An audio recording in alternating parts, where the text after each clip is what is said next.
Since it's Friday, dude, it's the end of the week. We're gonna roll into this. We're gonna go hard.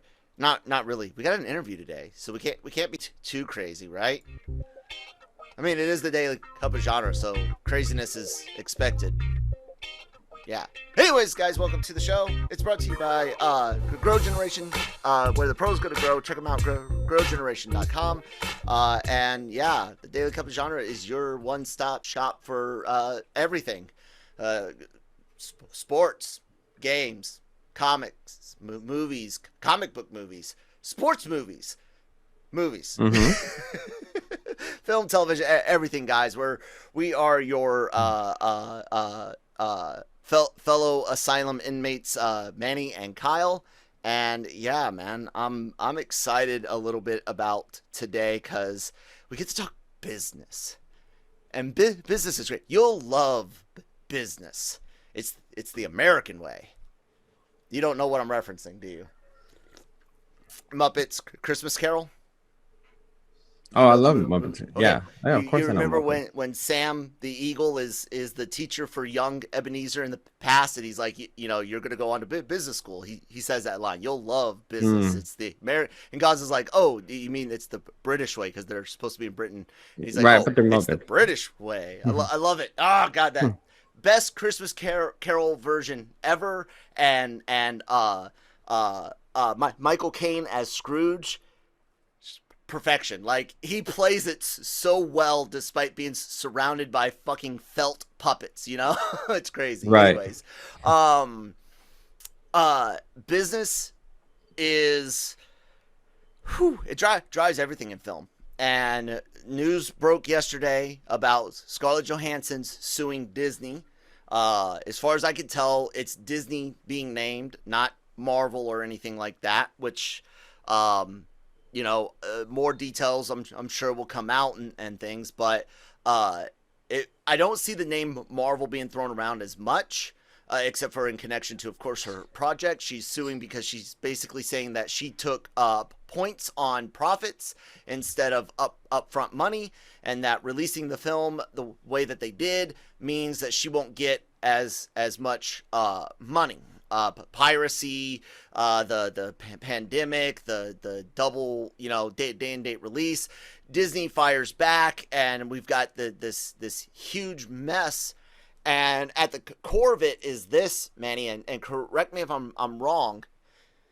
Disney's one core argument is going to be there's no guarantee that holding this movie until everything is reopened would result in similar profits to before the pandemic, and additionally, holding her film would hurt the company and their shareholders, which is true.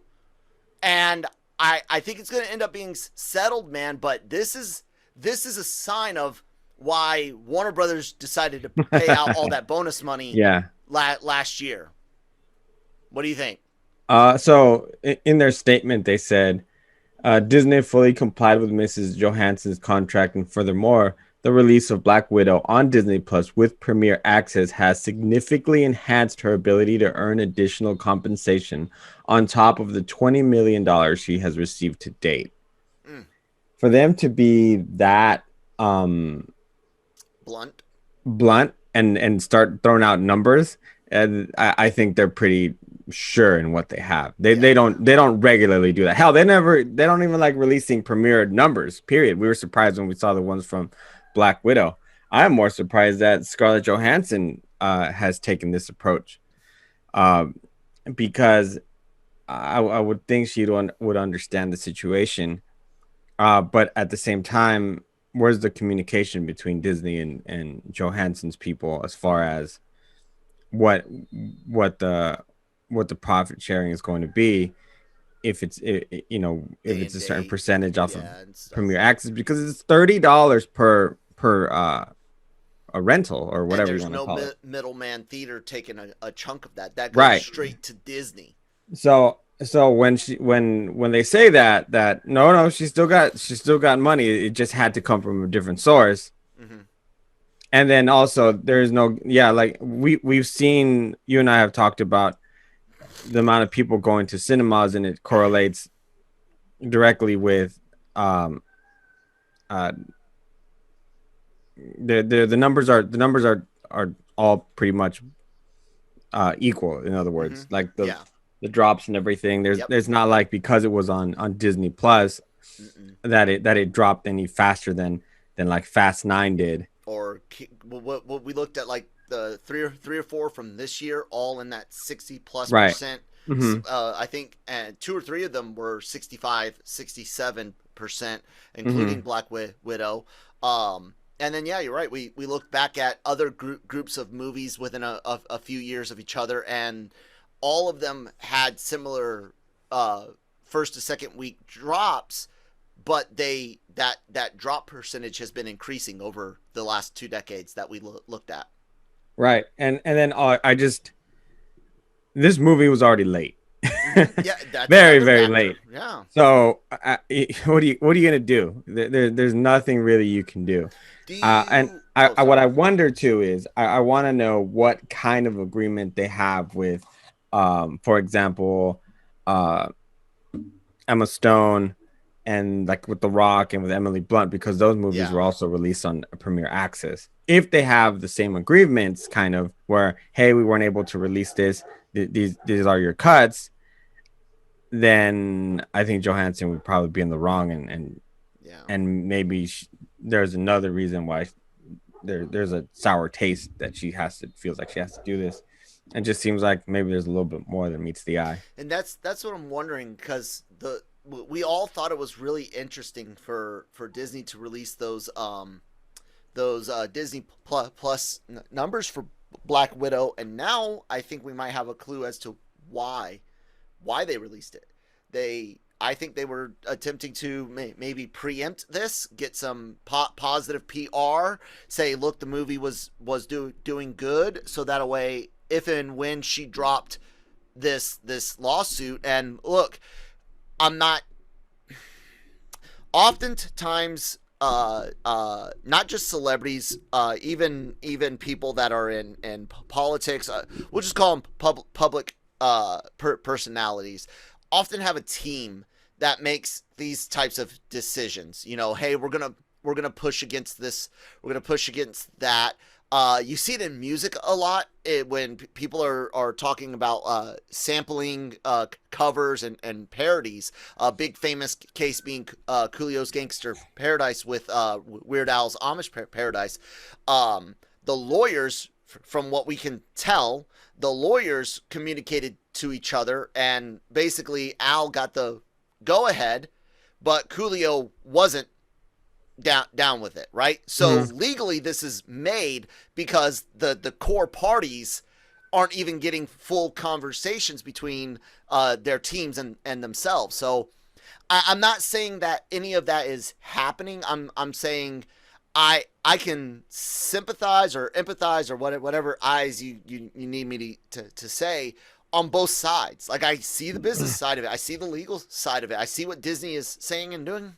I get Scarlett Johansson's part. If I am an actor, if I'm The Rock and doing Jungle Cruise, I want a paycheck. I want a flat paycheck. I don't want profits, because I'm not Right. sure about that. I'm having fun. I don't think The Rock is necessarily in things for money, but it's a smarter business sense to say this isn't necessarily the type of movie that's going to make $1 billion worldwide. I'll I take the agree with you. paycheck up front. Now, Scarlett Johansson's been in the Marvel game for a minute. She knows those movies churn profits, and that when she signed on for that, she probably was making the better business deal for her. So I can understand it. We're gonna have to see what shakes loose, the fine details. I am concerned because I mean let's face it, Hollywood doesn't have the greatest reputation. A lot of industries are dealing with revelations that came about during the height of the Me Too movement. Look at Blizzard and Activision, or Activision Blizzard, I mean. Man, I wonder if we're about to see any Marvel dirty laundry. I hope there's not any. Like, I really, really hope that the majority of productions have been good and clean and enjoyable for cast and crew. But I'm nervous, man. There's a lot of content in development, and one vindictive move by either party could leave a sour taste in a lot of fans' mouths and bring a house of cards down. Nah, I doubt it. Highly doubt it. They're gonna do what they can. There's gonna be a. I mean, I think we talked about it on Slack. There's gonna be a settlement. They're gonna move on. Yeah, that's what I Um, hope. I said there's always that chance though, so it, it's in my it back of it's my just mind. it is. I think it's just a surprising move, It and came out of and nowhere. even surprising me. For now, I actually side with Disney. Um, just because the circumstances of the way the movie was released, they had pushed it back as far as they could, Hmm. and so I think some of it also of why I mean it did as well as it was gonna do in this time in this day and age. So I mean, they rearranged their whole TV release schedule for what this movie. right what you were saying is I think has a lot to do with is at the time when it was all signed and whatever, yeah, it made sense. But uh I mean that's life though. Things happen. Nobody thought a pandemic was going to happen. And a lot of people are affected. I'm sorry that your paycheck was affected, but I'm sure you're doing okay. um, You got 20 million out the deal. I'm sure you do it. And look, we're greedy capitalist pigs. What we want, if she's entitled to 50, we would like her to get 50. But shit is different today, and right, we're in an era where a lot of legal things are going to be coming out over the next 10 years from things that happened the last two, or 18 right. months or whatever. It's going to be interesting to see what else ends up shaking loose. But Warner And Brothers has been making some really smart decisions recently. yeah, actually, they made sure that their people were taken care of first, and then they went on and I mean I think there was a couple of directors who weren't very happy about No, it. But Nolan, I think the villain. Dude, Nolan's such a prick though. I Sometimes, know. like he thinks his stuff is like the renaissance of films or something. I like I am Da your, Vinci. your, your movies are okay. They're not that great. Well, I find several of them amazing, but yeah, Well, the I dark. I get your mean, point. He's very, very full. Apparently, now it could be a they're persona, what but I'm he saying is seems full of they're not himself. as good as he thinks they are. There you go. I'll give you that. Like Tenet was not gonna ever save the theaters. That's what he thought it was gonna do. Yeah, he And he wanted to be that hero, and instead it's going to be potentially a bunch of supervillains. yeah, I know that James Gunn was kind of really adamant about Suicide Squad only being released in theaters. And then also the director for Dune. And I think Dune got Yes. it their wish. No, it's still going to have Oh, is it? Okay. HBO Max in October, as Well, far as I'm well, you tracking. never heard anything about it again, so No, because they paid out. I'm assuming they got some envelopes, Yeah. and it was like, we good? Yeah, decent, mate. We no problems here. Yep. Day Yeah, and date Hollywood Reporter as recently as June 25th, October 22nd for Dune. But you're right. As soon as it came out that Warner Brothers was going to do the day and date, and it was obvious that they didn't tell all of their producers and directors and stuff. You had about a week or two, I think it was, of people bitching and complaining, and then Warner Brothers said, "Hey, we just paid everyone their guarantees of what they would have made if the movies had hit certain box office points. We paid out," and then it just went away. No one's said anything. I think the only thing I know a lot of fans are worried about is Dune, because they're so scared if it doesn't do well enough that they won't get a sequel, and this movie is made to be continued on. Like it's not a finished story and by any means whatsoever. As far as I'm not I like the first movie for what it is, but I'm not well versed in the story. But that's a concern out there. you Um, know, it's so strange because I tried to get into the book, still haven't been able to. mhm.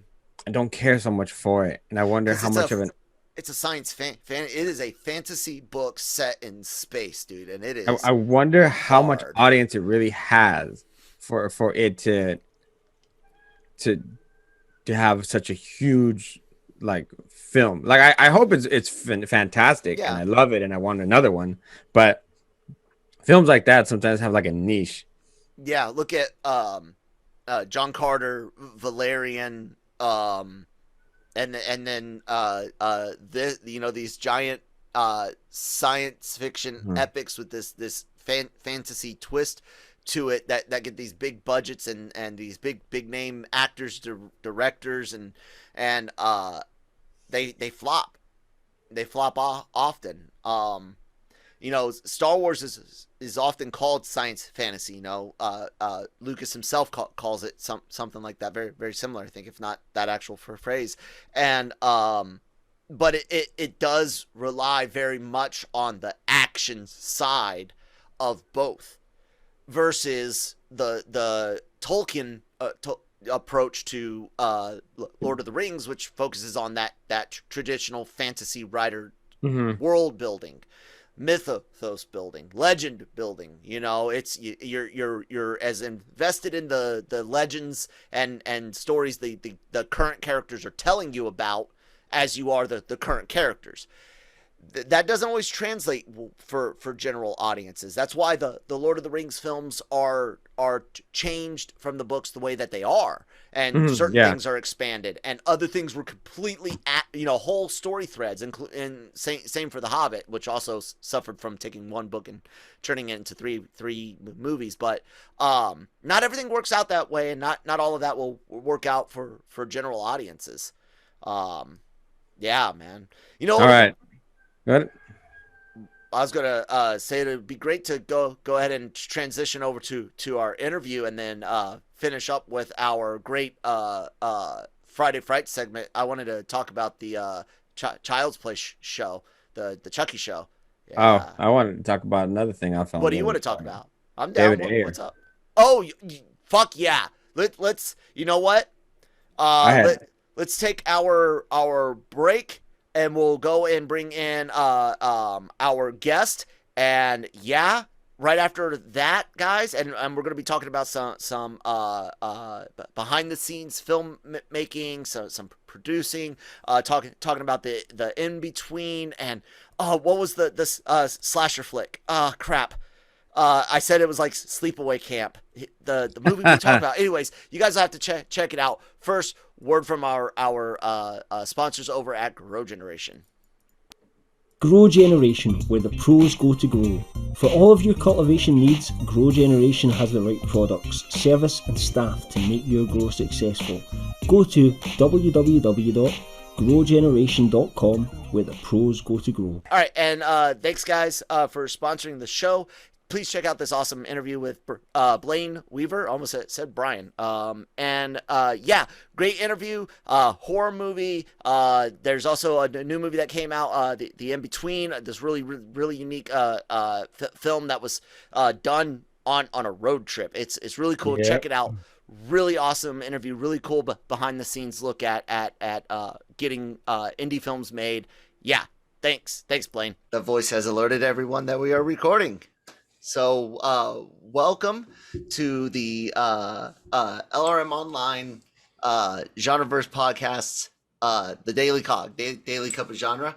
I'm Kyle Malone. Kind of created this fun little variety news show for the mornings, and it's great to get some guests on and introduce you to the audience and introduce the audience to the broader world of entertainment. So Manny, being our head interview guy, do your job. Start. All right. Today, as a guest on the Daily COG, we have Blayne Weaver, actor, director, and recently has formed a distributing company, which he'll tell us about in a little bit. How are you today? I'm doing great. Thanks so much for having me. It's great to meet you guys. Fantastic. So I know last year was kind of a rough year But it You seems think? like yeah, I mean, to say the least, it just feels a little bit better to say it that way now because we don't need to be all doom and gloom. Yeah, right. So tell us about Secret Identity Pictures, and then we'll talk a little bit about that great film that came out of there already. All right, fantastic. Well, basically, I've been an independent filmmaker for many years, and I've had good experience with distributors and bad experience with distributors, but I kind of got to this point where I wanted to start collecting my films back, to me. Most distribution deals go about 7 years or whatever, and it was like, so a couple of my earlier films were like coming up, and I'm like, I want to do this, but I don't want to deal with the nonsense that I had to deal with the first time. And, you've heard all the horror stories, people don't get paid, or people get paid, but they get paid a portion, or they just drop the ball completely. And I'm like, I feel like I could do this better. So like with my business partner, a guy named Brad Tatunjian, who's more of a business guy than I am. I'm more the creative side. But we started this company, Secret Identity Pictures, and we just started like pulling back some of my films. And then we got to our first acquirement was a movie called The Inbetween, which is director-writer Mindy Bledsoe's film. And it's just come out. So it's our first kind of rollout thing, and we're very excited about it. That's good. Great to hear. Oh, Manny, we're going to follow immediately? Oh yeah, I was gonna say I had the privilege of actually talking to Jennifer Stone and Mindy Bledsoe about the film. It was really, really well done, very informative and in a very natural way, and so it's fun that you guys, the way that was all put together to the film was really a fun story. Well, yeah, that was one of my favorite things about it. First of all, I love all those people. I know them, for like I've directed Jennifer Stone in another movie, and Mindy was my producer on another movie, so. Especially in independent film, working with the creatives that you love and that you've gotten to work with before and, do a great job. It's kind of a no-brainer. But, the film is basically about these two women who set up on a road trip, and they both are suffering from, invisible diseases, and I didn't really have a frame of reference for that. So just like you were saying, I learned so much about the struggles, that are happening. And I think that's a very interesting niche market, that isn't being served right now and isn't being represented in film. So for me, it was kind of a no-brainer of like, I really love the film and I'm like, let's do this thing. It really, projects like that allow you to really dig into that passion you got for the independent side of things to begin with, because you get to find those little niche corners that have a very, very passionate audience or passionate creator who will release something that creates a passionate audience. How do you feel about having that type of potential? To quote Alfred Molina in Spider-Man 2, the power of the sun in the palm of your hands. I just realized my mic's turned to the side. That might be the problem. I was gaming earlier with my son. Sorry about that, people. There we go. Look, anybody that quotes Doc Ock is okay in my book. All right. There we go. No, you could always release that one. Not even on purpose. Boom. There it goes. Just drop it. I'm putting it in my repertoire right now. No, I think it's awesome. And it's like, it's an awesome, with great power comes this great responsibility. I don't know if you know that. But it's also, I like that. No, but it's just really cool to be able to support filmmakers. And, like I started making independent film when I was about 26. And now I'm not 26 anymore. So it's really cool to be able to take the experiences that I've had and the lessons that I've learned and try to guide, other filmmakers through it. Again, I've been lucky where so far I've only worked with people that I already think are, tremendously talented. And now the next step is like reaching out and finding the next filmmaker that I can, hopefully take their vision a little higher than they could without me. I like that. I do. it's we can't deny that you gotta make some money to get some money to spend the money to make some more money, but there's also that aspect of, like we're talking, the passionate audiences and the creators that find that drive to cut this corner, ask this friend, pull this favor, find this windfall, and when it all comes together, amazing stories end up coming out. Not just what we see on screen, but everything that went on behind the camera to make that happen, and then the stories those cast members and crew members are going to get to carry on forward is just, it's got to be a really, really cool thing to see. I've always really wanted to see more behind the scenes. I miss the glory days of DVD, like documentaries and behind the scenes stuff. I'm with you completely. Like I always refer to it as movie camp. Like we're going to movie camp right now, and we're gonna, have these stories, and then especially when you're directing something, you connect so much in a paternal way to everybody, and then they go off and do another job, and you're just like, hey, how are you? You doing okay?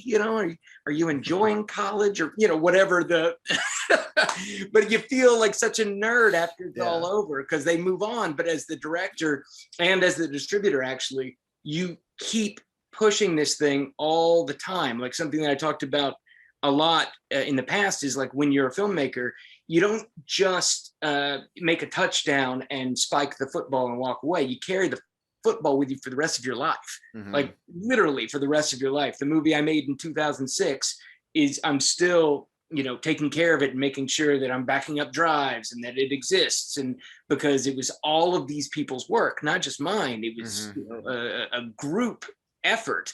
And it's my job to make sure that it doesn't disintegrate, right? And I think that in looking into the distribution world, there are so many films that we saw as kids, right? That just you don't see anymore. Like, where did that movie go? That movie, I used to see it all the time. And, probably what happened is the distributor, got bored with it, or the filmmaker isn't pursuing it anymore, but like they just drop the ball, and then a movie disappears that we used to know. I don't know. I think it's a really fascinating thing, and that having somebody to curate that and protect it is a cool job that I think I'm looking forward to do.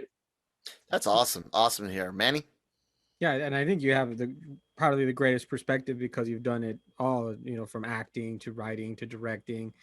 And so as a distributor now, you kind of get you know exactly what each step of the way entails, and thus I think will probably make you a way better distributor.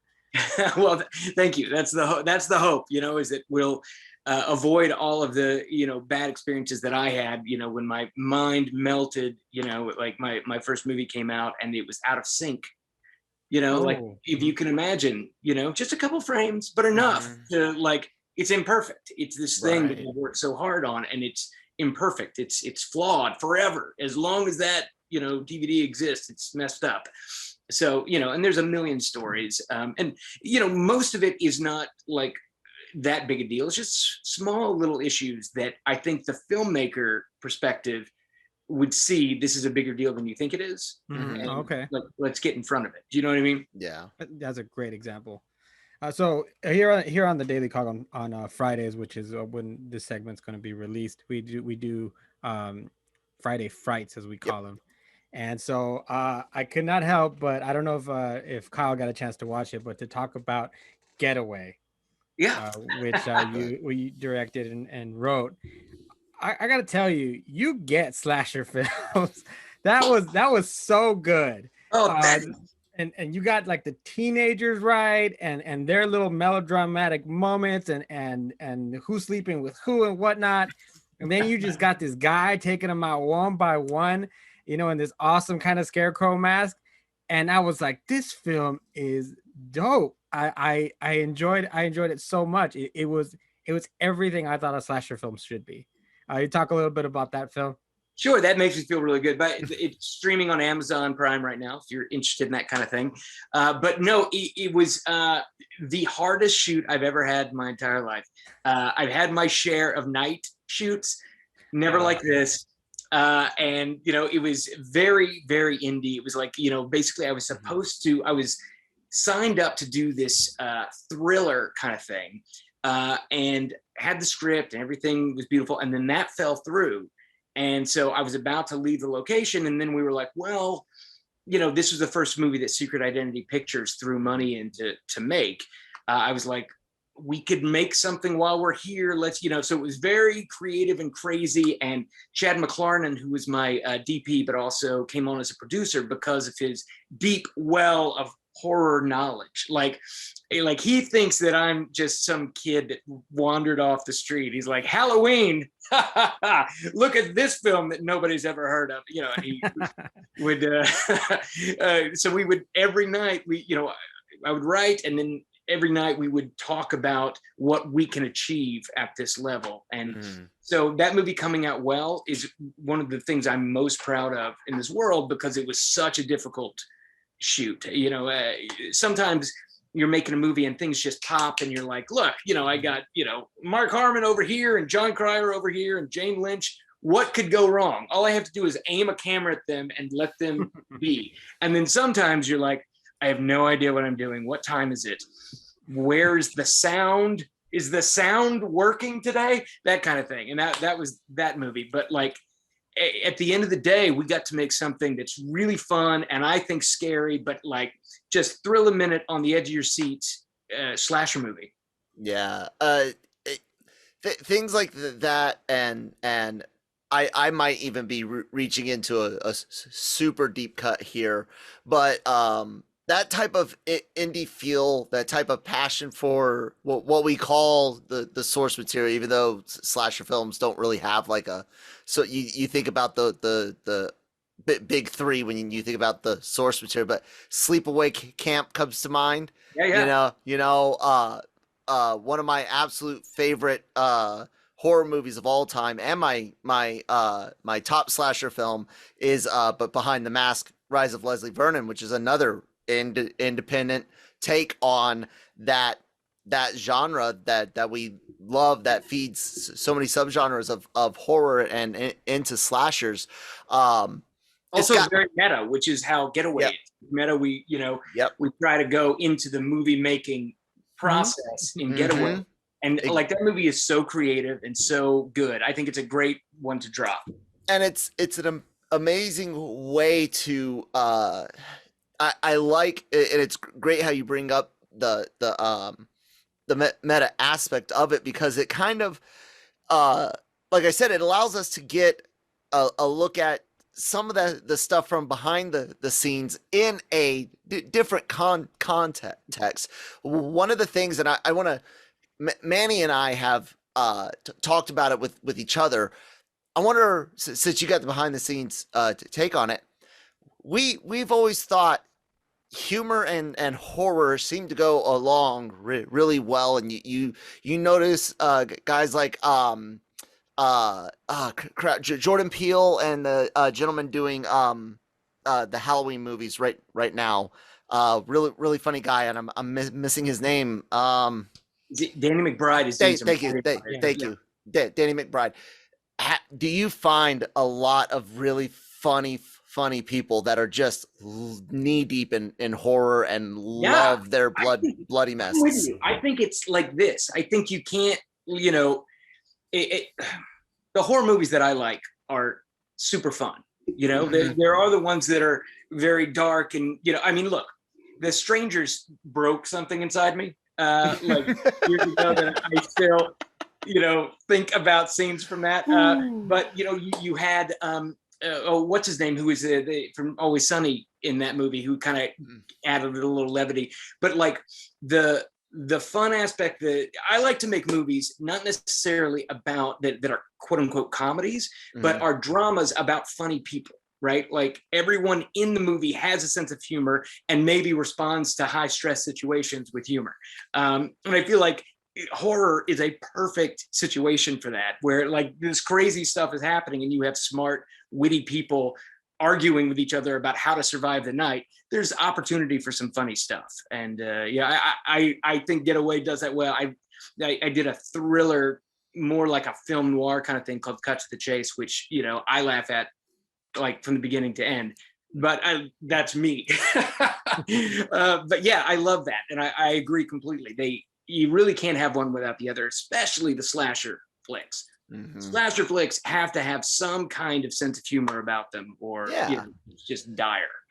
That's what made Scream such an instant classic, was again the meta aspect of it, the playing off the stereotypes that everyone gets annoyed at, but still eats up in every horror movie, and showing how you could use that to the advantage. And yeah, it's just such a wonderful sandbox to play in. Horror is. I think that's very well put. Like, you know, and like, this was the kind of thing of like, we had this opportunity to make a movie, you know, and how many people have that opportunity? I know enough that it's a rare occurrence, and that if you have it, you should grab it. So we made a movie for much less than we thought that we had, but we were like, let's make this horror movie. What should we do? What can we do? And it was just this constant creating on the fly. And luckily I had some very talented people that I was working with. You know, I'll make my last question for you on that technical side. You mentioned backing your films and projects up and making sure there's, you know, storage and things like that. People don't understand that in many ways, film can be easier to store securely because it's not susceptible to things like EMPs and things like that. So if you've got the proper storage, film could theoretically last a lot more. But we can't deny how much easier digital's made filmmaking. Do you find it to be a double-edged sword? Are you fully embracing into digital things, or where do you kind of like see indie film? Because I know a lot of people really like to reach back and touch that tangible film still in the indie side of things. What do you feel about the digital filmmaking in that? Yeah, honestly, I fall firmly in the digital world, because I would not be a director if it wasn't for the digital possibilities. You know, I do voiceover sometimes, and I do the voice of Peter Pan for Disney. Don't normally drop that in the film interviews, but it allowed me some money. Yeah. And so I went and I directed my first feature, and I did that because of where we are technically, or where we were technically in 2006, you know. And that has allowed me to continue making movies, you know, and like, because I know what can be accomplished with the digital media, I have never shot a film on film. I want to. I love it. I'm just like those people who love the film, the texture and the distance and all that stuff. And I'd like to do that. But like, I'm one of those guys where I can't seem to turn down the opportunity to do it, you know? Like, I can't wait for another, you know, 500,000, you know, so we can do that. I'm like, well, we can do it now on the red or the black magic, or, you know, whatever fancy, you know, that's not my world either. Right. I let my DP choose, you know, the format, but but someday I can't wait to do it. And I guarantee you it's going to piss me off like nobody's business having to wait. I'm like, what are we doing? What do you mean I can only take 2 takes? What do you mean 2 takes? Yeah. Like, I'm the king of like, what is it, 11? One more. Just do one more, and then we'll get out of here. Nice. 1 to 0 doesn't cost any extra money, you know? Very cool. Manny, I'm spent, man. I'm good. Well, I got my technical side. I love that. Speaking of digital, my favorite, I love speaking with indie filmmakers, and don't get me wrong, big studio, it's fun too in its own reasons, but finding out things like, we only had 15 days to shoot, or our budget got cut a third while we were on set. Or I even had a director said, yeah, for the set, I had to run to Goodwill in the morning to get props. And then we were putting it all together. So I mean, stories like that really, really tell me how the passionate, how passionate you guys are really in what you do. And so when you say, yeah, I want to do film, I mean, it has its place, and you know, you can be all artistic if you want, but at the end of the day, I think it's, you have a vision, you have a story to tell, and you want to share with the world. And sometimes it's something very, very personal, or sometimes it's just a fun story.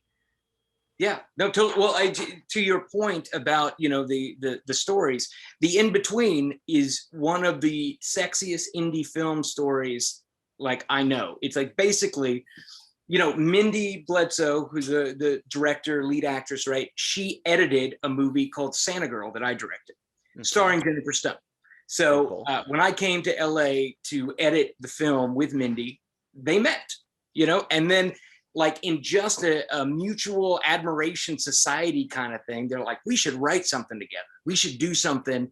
And Mindy had a horror script that she was like, what about this? And Jen was like, I did a horror movie a couple of years ago that I hated, and you know, blah, blah, blah. No, you know. Anyways, so they changed it and they made it their movie, and they wrote it together along with Rob Senska, who's the DP. And then they got in cars and drove across the country shooting. Like, that's insane to me. Like, Mindy called and said, I'd love you to come and join. And I'm like, I'm delivering this other movie. And I'm like, I can't do it, but I think it's insane. And I think it's awesome. And like, when I saw the finished product, I'm like, do you know how many things can go wrong when you have a DP and a producer and two actors in two cars driving across the country? I mean, there's so many possibilities of disaster. And literally, they shot the movie. They had the microphone in the car with the two of them, and a DP in the back, and a producer following them. Like, wow. Isn't that nuts? And it turned out so lovely, and it's so personal, and it's such a lovely movie. I'm just so proud of them. But it's got to be indie factor 12. Yeah, it's gotta be like peak, like self-realization, because every person I know out there in this country at least has had at least one moment of life where they're like, I want to take that great American road trip, that great east to west, north to south, south of where, you know, that great crossing, you know, half or more of this country. And I actually got a chance to do that when I a military move, my first as an adult in the military myself. And when we talk about opportunities, not just the opportunity of a lifetime like that, but the weird stuff you'll see. I saw a dead kangaroo in the middle of Arkansas on I-40.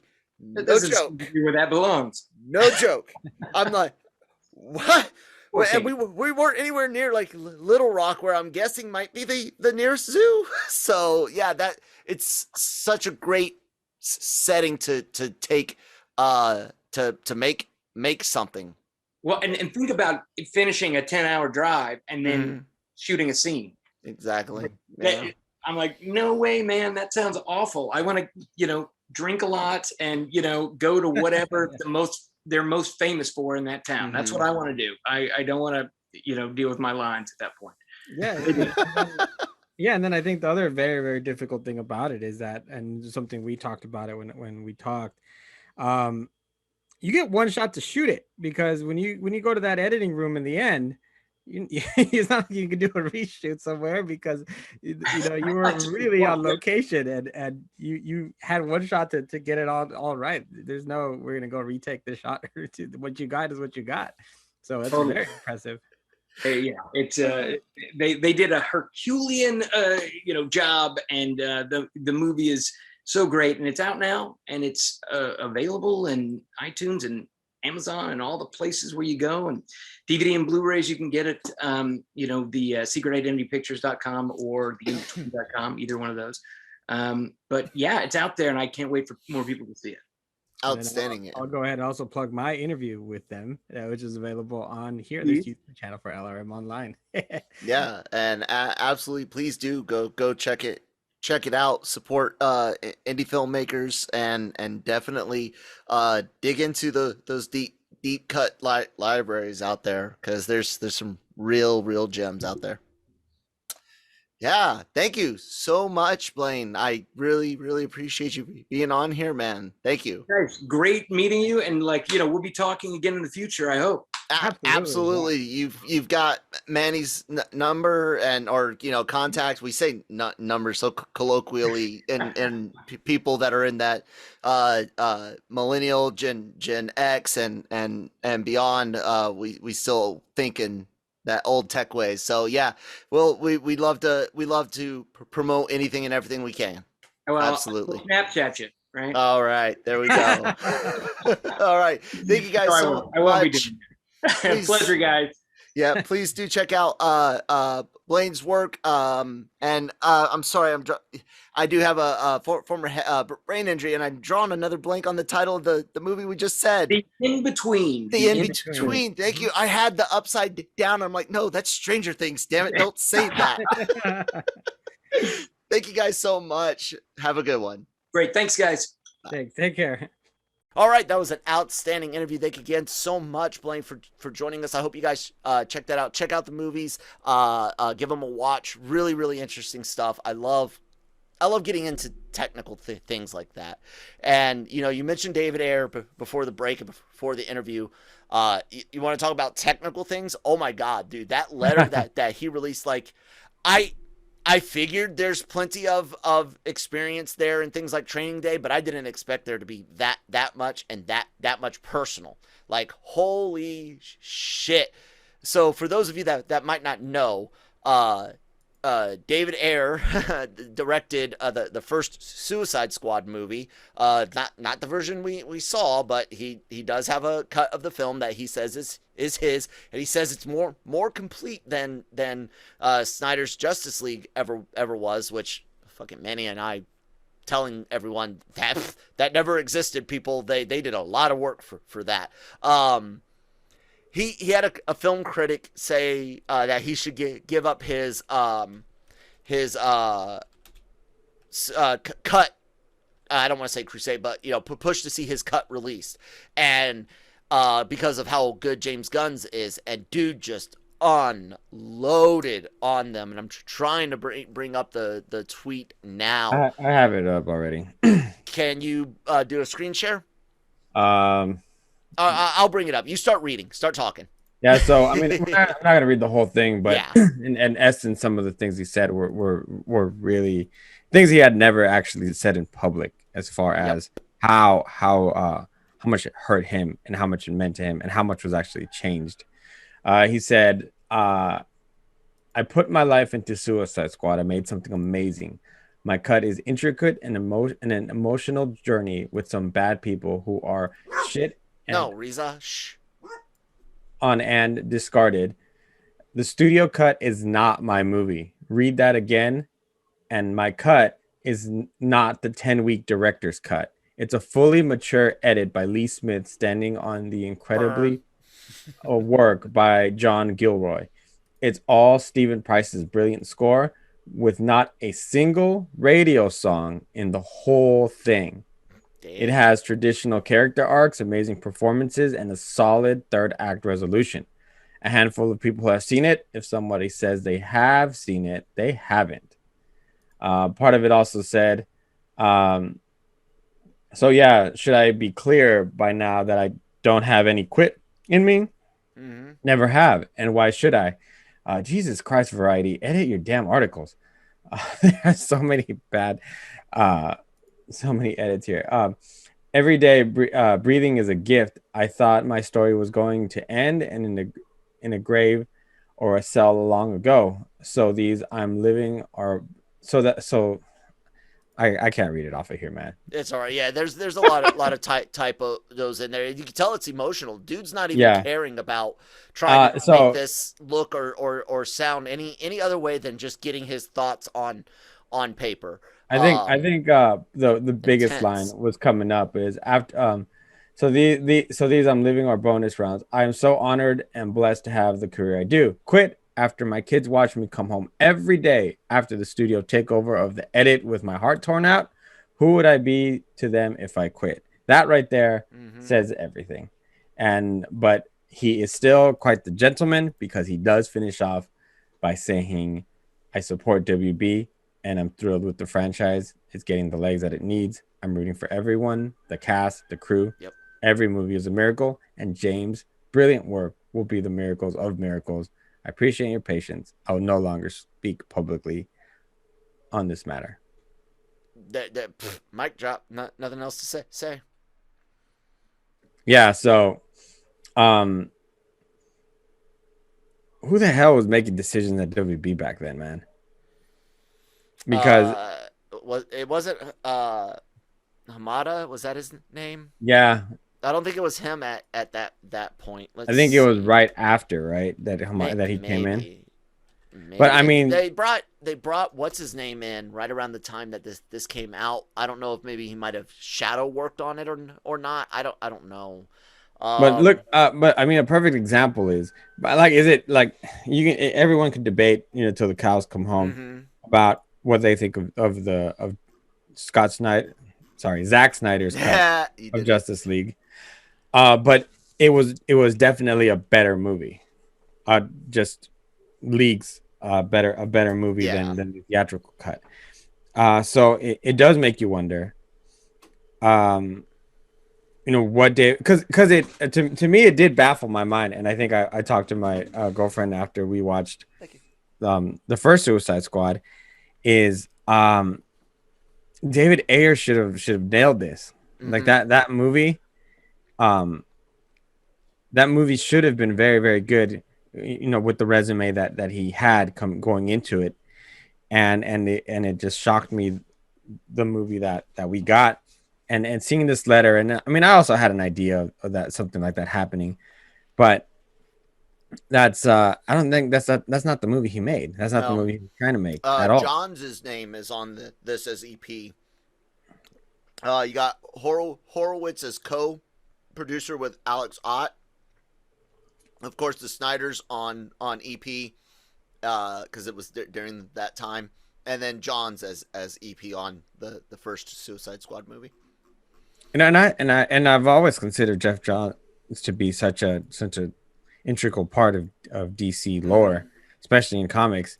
It seems like he's been involved with a lot of controversial projects, and I'm not sure what to make of it.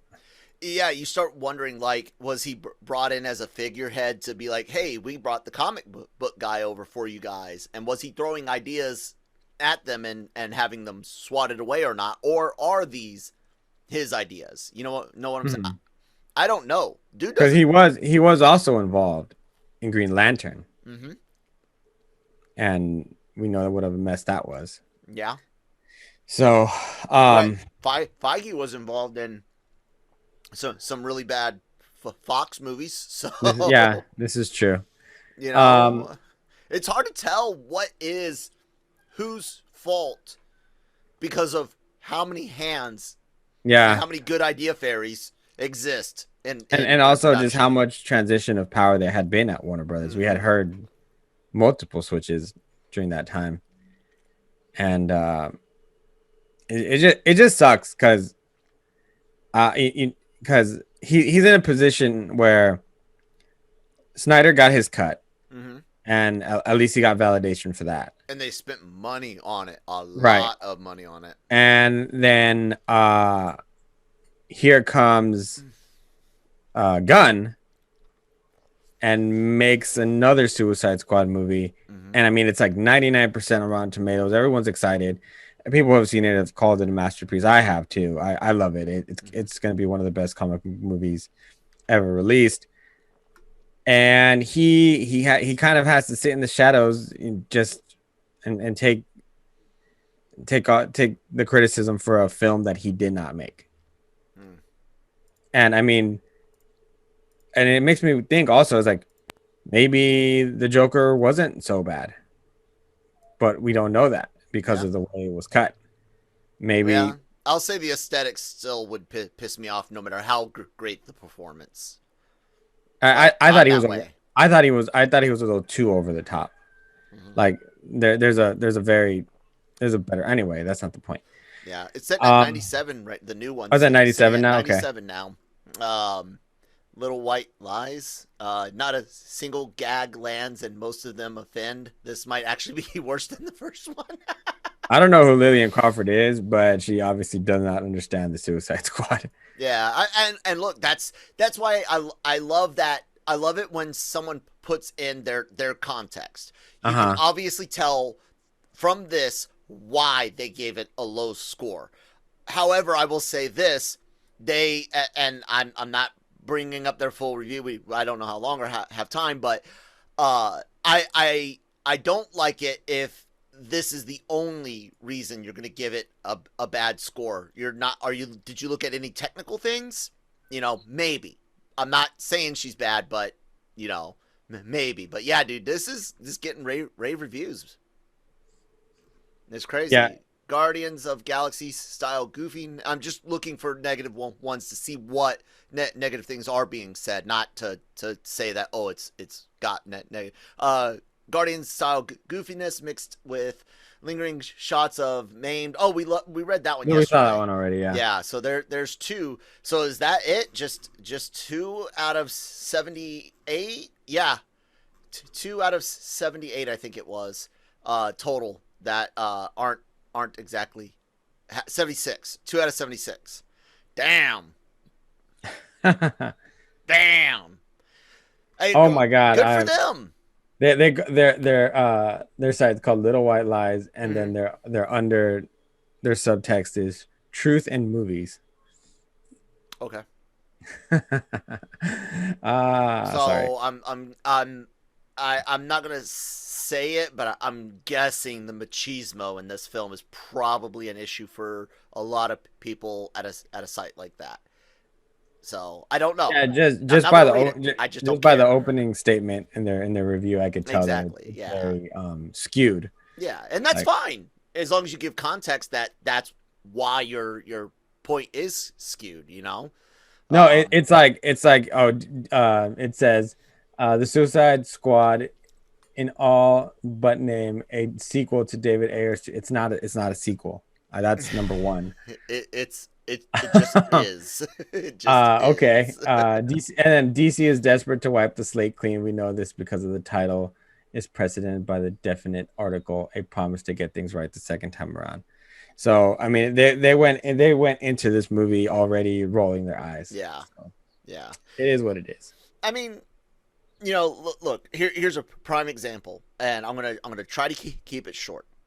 You and I have taken flack for certain opinions that we've stated out there that don't even necessarily attack anything. You know what? In their sorry, I'm sorry to go ahead. Yeah, they spent an entire paragraph talking about how Gunn got fired from Disney and about his jokes and about I know where this is coming from. All right, we're good. Yeah, we don't need to read this anymore. We are. There's the context I was looking for. I was 100. Yep, got it. But like I think I was saying, we take flack for our points of view, but at least every time we give a take on a story or a character, you and I at least do look for, is there something positive on the technical side? Was there good cinematography, good music? Was there like in the prequel Star Wars trilogy, you have Ewan McGregor doing a really good job with really shitty writing.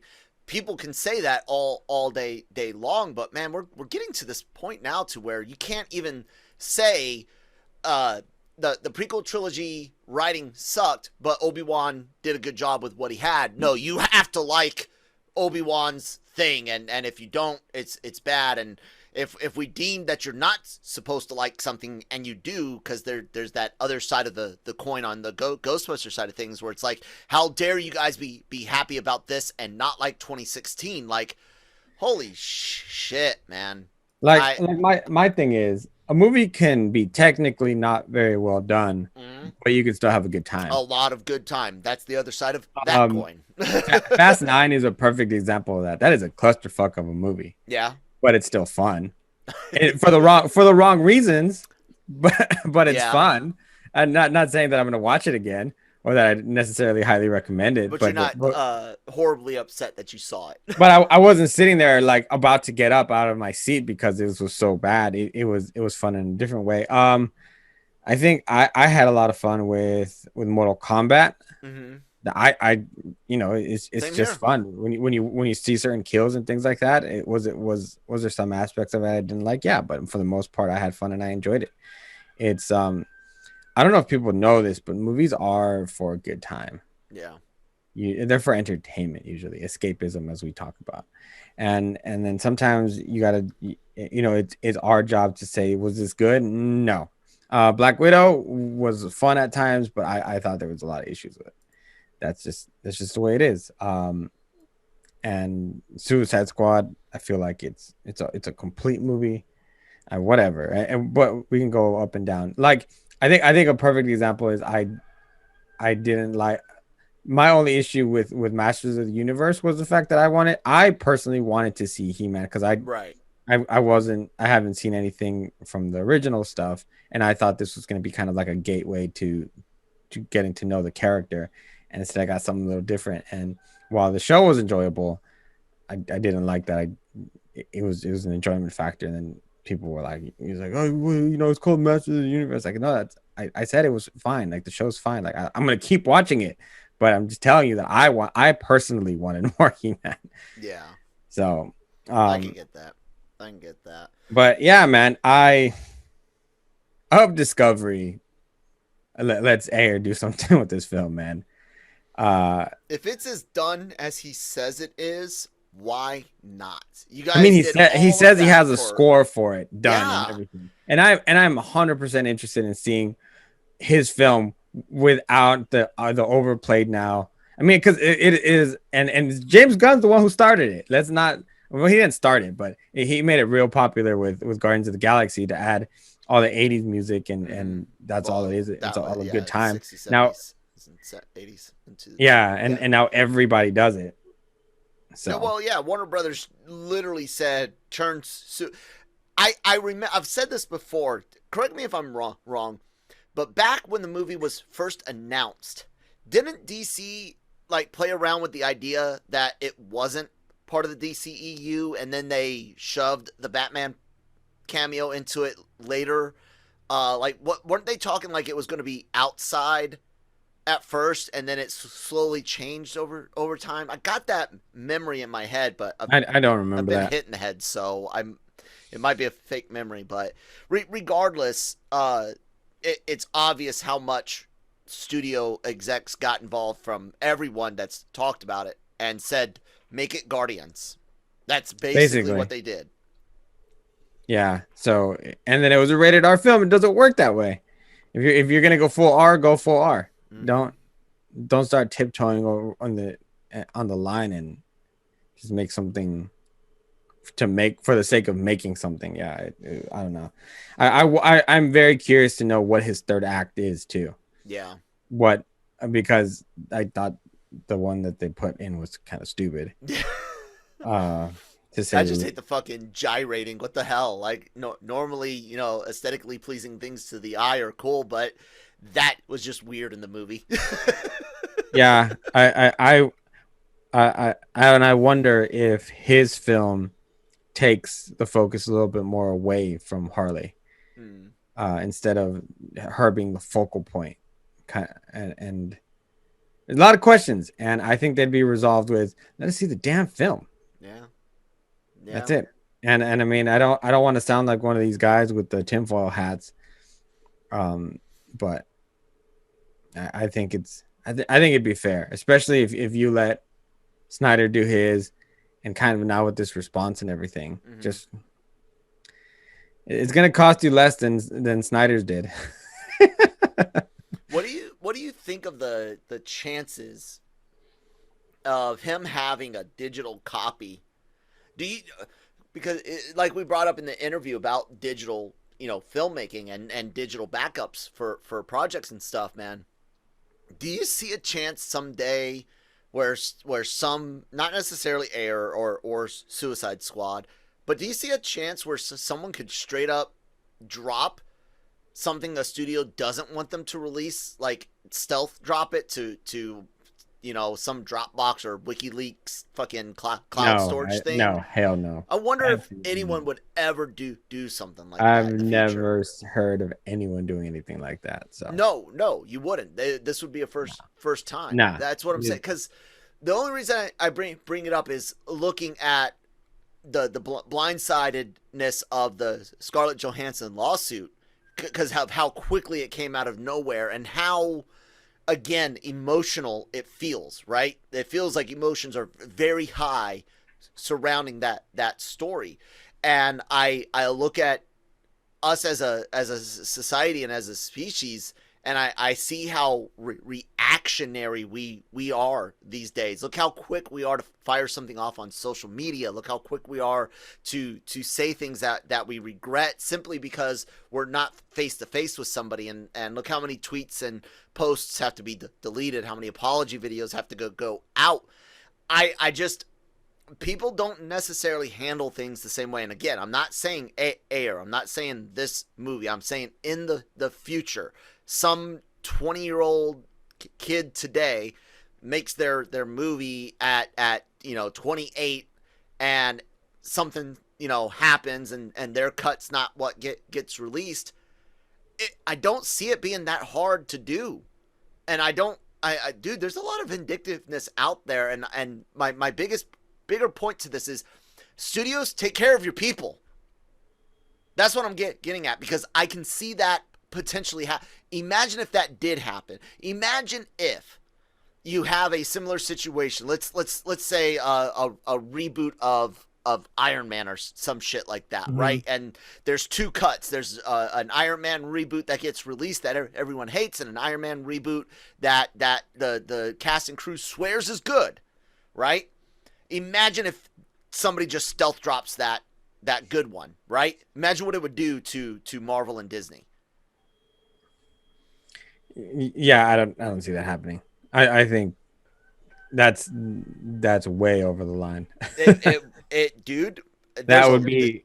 People have done some really fucked up shit to creators, though. What's happening to that Ayer is is fucked up. Yeah. So that's why I'm saying, like, studios, take care of your people, because I saw a tweet right now that made me kind of raise my eyebrow a little bit. I didn't really think about that, but I think Disney. Well, you were very upset actually a couple of weeks ago about some of the treatment some of these Star Wars authors are getting. Absolutely. From Disney, and the contracts are bullshit. You guys, it would not be that hard to renegotiate and still give them pennies on those covers. Yeah. So, like I said, I can sympathize with Disney's business aspect. They have a responsibility for the other projects, the other Marvel projects. They have a responsibility to their shareholders and to their consumers. I get that. The point is, take care of your people. I'm not saying that they didn't take care of Scarlett Johansson. She obviously feels that they didn't. We will have to wait on the full details. Yeah. But the overall thing is, take care of your people, and also take care of yourself. Get your shit in writing as often as you can, and detailed as you can with contingencies. And then also, the Los Angeles Times had reported about a week ago that a judge had granted a class action status in workers' lawsuit against Disneyland for wages. Wow. So, I mean, if you start kind of putting this all together, who do you really trust? I mean, I still think that in this case, it has to do with the way the movie unfortunately had to be released. Yeah. But if you start, if it looks like a duck, quacks like a duck, it's probably a mongoose. It's a duck. No, you're right, man. They're just so they are probably the epitome of the greedy capitalist pigs that you aspire to be. I do. But see, the thing is, I've got a really good, because the military teaches you, leadership styles and management styles that are very compartmentalized, and I like that business aspect of it. Like I like the idea of, I don't have to necessarily berate you or take advantage of you to make money, but I definitely do want to come up with like that next fidget spinner thing that gives you pleasure, that you enjoy, but I'm definitely appealing to the lowest common denominator of the human brain and taking advantage of that, but you still get something out of it. I like that greedy capitalist pig, providing you comfort and service, but still raking in off of your I don't want to say idiocy, but simple pleasures. There we go. Simple pleasures. I want to do that. It's just interesting how they spare no expense except paying their employees. And look, it's because they need to bring in customers, and the only way you bring in customers is to expand and change things. And when you do that, it costs money, and you got to save costs somewhere. It's all a cycle, and it's just like, oh God, man, we could get into the taxes and spending and inflation and how everything affects everything else, but the overall point is, everything works better when businesses, consumers, and employees balance out the negatives of doing business. You got to spread the costs of doing business across the business itself, the employees on cost saving, and then your consumers by charging them X amount for goods and services. You have to spread out the bad parts of worldwide business, and some people are good at it and some people aren't. And the bad thing is, a lot of us on the outside, we only see one or two of those sides on the news, and so everyone rails against a certain company. And when the company's in the wrong, like Disney on the Star Wars books, wrong morally, not legally. And again, here where we're looking at, what is the legal standpoint? Like I said, Disney's got a leg to stand on because of the pandemic and the effect on others, but we can wholly see Disney does some really shady fucking shit with their business. So even if they've got a good legal leg to stand on, do they have a moral leg to stand on? It's point being, read, research, listen. Don't get too bent out of shape on a tweet. That's also true. That's a whole other topic.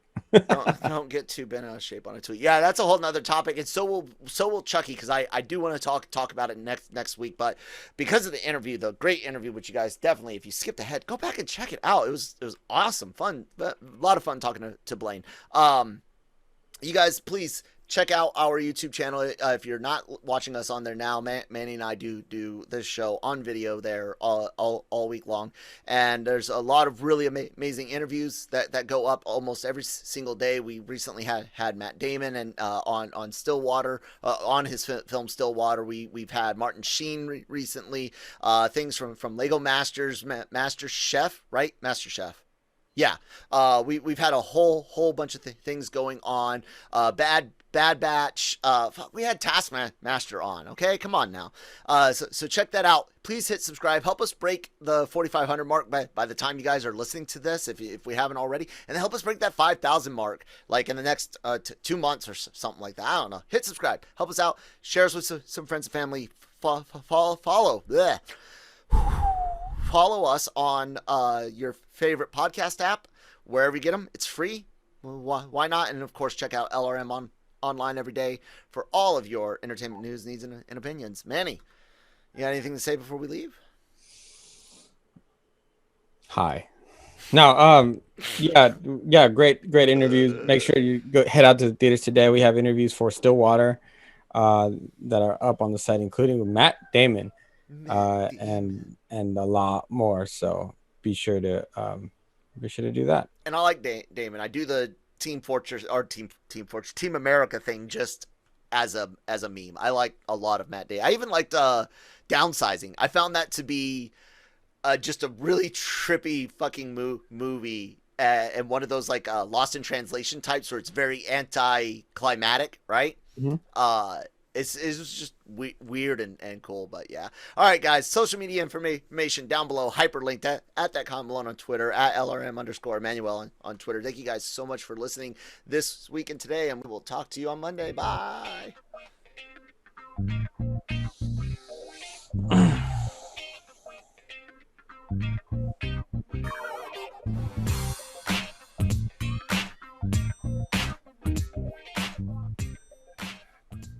Manny over there making noises like he's done or something like that.